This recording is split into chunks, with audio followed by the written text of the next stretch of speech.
আসসালামু আলাইকুম। বিনোদন দুনিয়ার সর্বশেষ খবর নিয়ে আবারও হাজির হলাম আমি ফারাজি জুথি।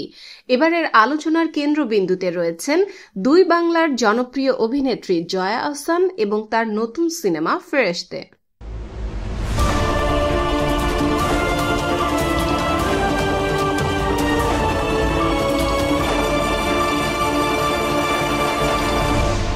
Channel CB. অবশেষে অপেক্ষার অবসান ঘটছে। ঢাকায় সিনেমার পর্দায় মুক্তি পেতে চলেছে বাংলাদেশ ইরান যৌথ প্রযোজনার ছবি ফেরেশতে। আর এই ছবির মাধ্যমে দীর্ঘদিন পর দেশের প্রেক্ষাগৃহে ফিরছেন সবার প্রিয় অভিনেত্রী জয়া আহসান। জি, আপনারা ঠিকই শুনেছেন, আগামী 19 সেপ্টেম্বর শুক্রবার থেকে দেশের সব সিনেপ্লেক্সে একযোগে মুক্তি পাবে ফেরেশতে।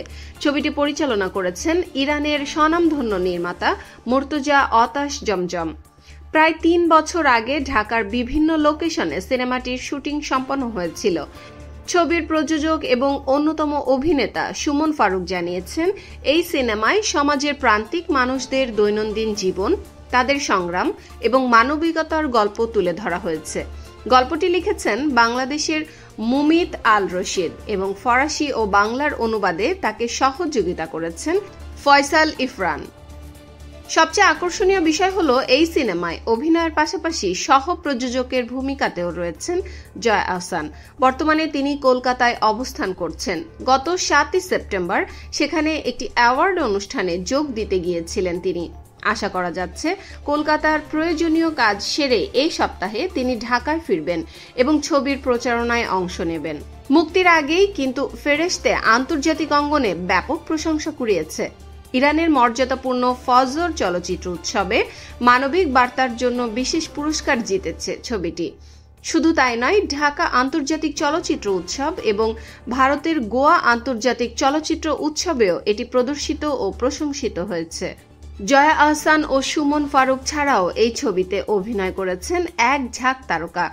এদের মধ্যে রয়েছেন শহীদুজ্জামান সেলিম, শাহেদ আলী, রিকিতা নন্দিনী শিমু, শাহিন মৃধা এবং শিশু শিল্পী সাথী। বোঝাই যাচ্ছে অভিনয়ের দিক থেকে দারুণ একটি প্যাকেজ পেতে চলেছেন দর্শকরা।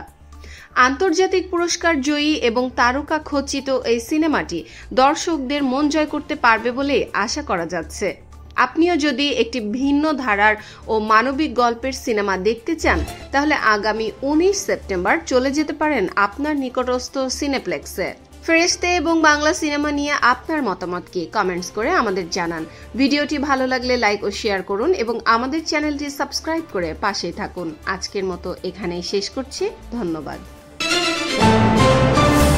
Subscribe now for daily news and updates.